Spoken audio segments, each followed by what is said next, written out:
You're not my sister anymore. I'm cutting ties with you, my brother said with a sneering smile.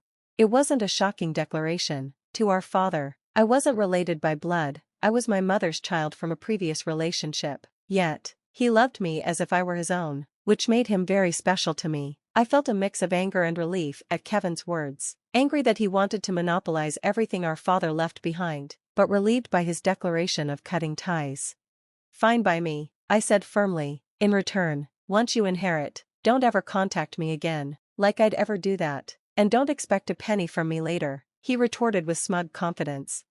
My name is Nancy, a 29-year-old civil servant. My brother Kevin, 7 years younger at 22, had just graduated from university. He often boasted about his superior life compared to mine. My company's way more prestigious than your rural city office, he'd say with a smirk. Must be Dad's genes at work. After all, I've got the blood of a man who worked for a major corporation. It was always the same condescending tone. Although we shared the same mother, we had different fathers. Kevin was the biological son of our father and mother, while I was the daughter of my mother and her ex-husband. Despite being a stepchild, Dad never treated me differently. He loved me deeply, which I appreciated, especially since I barely remembered my biological father. He had abandoned us when I was very young. When Kevin was younger, he never mentioned our differing parentage, but that changed after our mother died in a car accident when Kevin was still in middle school. Unable to process his grief, he found a scapegoat, me. At her funeral, he shouted, "Why did Mom have to die? It would have been better if it were you. No one would care if the step-sibling were gone." Those words shattered something between us. Our father, whom I had never seen so furious, scolded Kevin harshly. I wanted to argue back, but I stayed silent. From that moment, our relationship only deteriorated. Kevin began to see me as an obstacle he had to surpass, whether academically, socially, or professionally, but his ambition often exceeded his abilities. He failed to get into his top choice schools for both high school and university, and while I had a steady full-time job, he was just a student with part-time gigs. Rather than focusing on other areas like sports or arts, he fixated on blood relations as his edge. He started mocking me for being a stepchild, claiming superiority as Dad's real child. At first, I assumed it was misplaced grief, but as he grew older, it became clear he genuinely believed it. Kevin and Dad are the real family, he'd say. Nancy's just an outsider. Being the real child gives me higher standing than her. I grew tired of his petty provocations. He'd instigate conflicts, lose by his own metrics, and then lash out in frustration. It was exhausting. Eventually, I stopped engaging with him entirely. When Kevin began commuting to university from home, I moved out into my own apartment. I coordinated visits with Dad to avoid running into Kevin. Years passed. Kevin graduated and secured a position at a well-regarded local company. Wanting to bury the hatchet, I bought him a tie as a graduation gift, but his attitude hadn't changed. Of course, I landed a better job at a more prestigious company than your little city office, he said smugly. It's all thanks to Dad's genes. Unlike you, I inherited the blood of someone who worked for a major corporation. It seemed the 4 years of university had done little to mature him. I decided against giving him the tie. Instead, I continued my life, living alone and commuting to work while Kevin stayed with our father. However, his lifestyle didn't last long. Less than a year later, Dad fell suddenly ill. There had been no warning signs. I had spoken to him on the phone the night before he passed away, completely unaware it would be our last conversation. His death came so abruptly that I didn't even have the chance to say goodbye. At the funeral, I served as the chief mourner. Thanks to Dad's meticulous preparations, everything, except for the inheritance, was handled smoothly. But I knew the inheritance would be a problem. With Kevin and me as the only living heirs, conflict seemed inevitable. While going through Dad's room, I found documents related to the inheritance. However, I suspected they wouldn't be followed to the letter. When Kevin showed up over 30 minutes late to our meeting, he didn't apologize. Instead, he launched straight into an outrageous demand.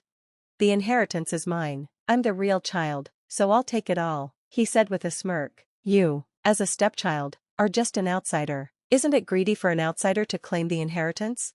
He laughed, gloating about being the real child and monopolizing everything. I was so tired of dealing with him that I decided to put an end to it. "I won't take anything from Dad," I said firmly. "In return, you must promise never to contact me again. Not ever." "Are you stupid?" Kevin sneered. "Like I'd ever want to talk to you. Don't expect anything from me either. Just disappear." Disgusted, I stood up to leave. As I walked away, a bittersweet memory of Kevin as a sweet little boy flickered in my mind.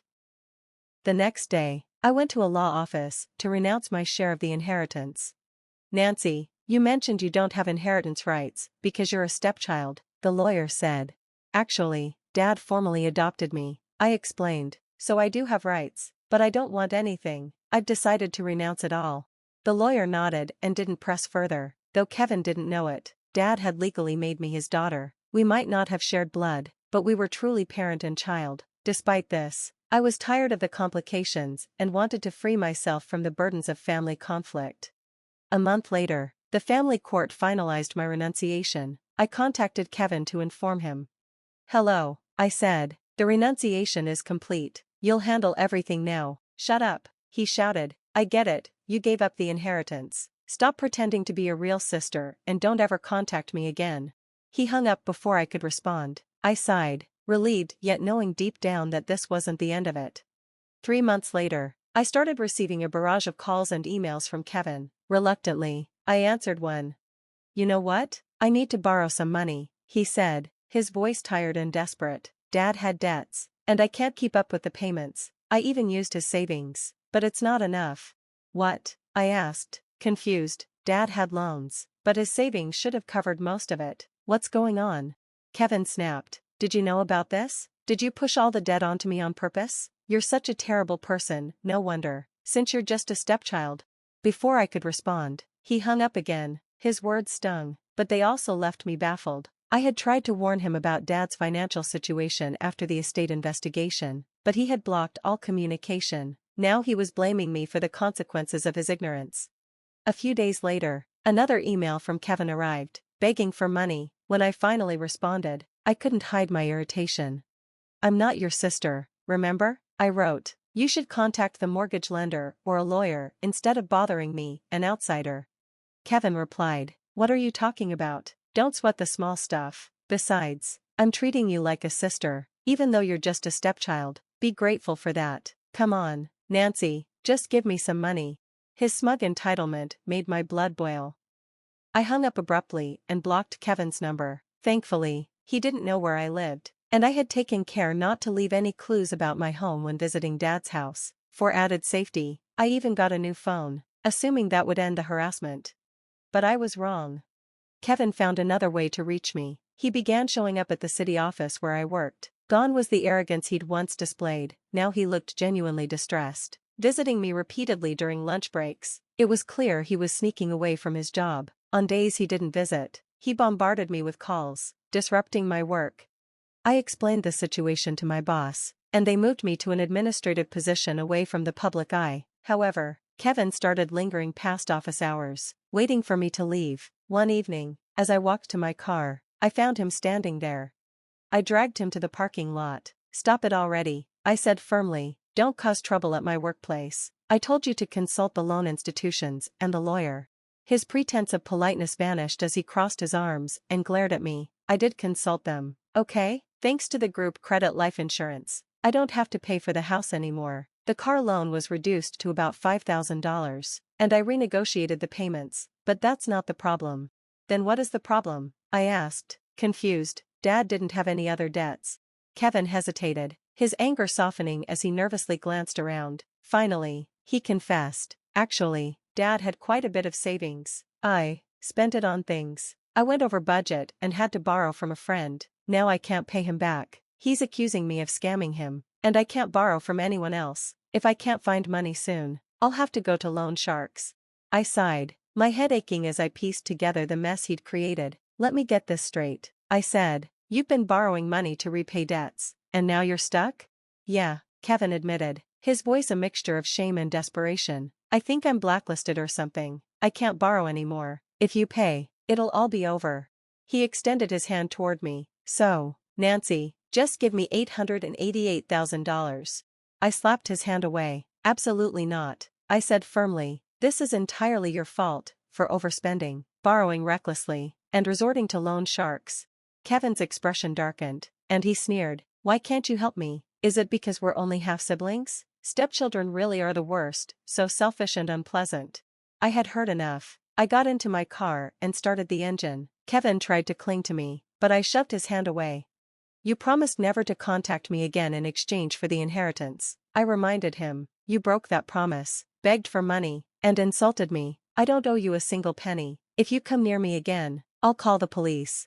Ignoring his shouts of Nancy, I drove away, leaving him in the parking lot. Kevin didn't stop. He continued coming to City Hall, lingering until closing time and harassing staff with calls. Although he wasn't causing public disturbances, his behavior made him a known nuisance. When I learned he'd been asking about my severance pay after discovering I'd quit, I knew it was time to take action. What Kevin didn't realize was that I hadn't actually left the city office, I had requested a transfer. The city where I worked had recently merged several towns, and the old town hall still operated as a branch office. I explained my situation to the personnel department, and they transferred me to a branch in the mountains, far from Kevin's reach. Kevin eventually defaulted on his debts, leading to wage garnishment. Forced to live modestly, he was a shadow of the arrogant brother who once bragged about his superiority. As for me, I found solace in my new role. The mountain branch was short-staffed, and the work, though challenging, felt more meaningful. With fewer residents, I grew closer to the community and felt truly valued. When I told people I had no family left, they treated me with kindness and warmth. Though the pain of losing both my mother and father lingered, I felt relieved to be free from the complications of being labeled a stepchild or a legitimate child. For the first time in years, I felt at peace,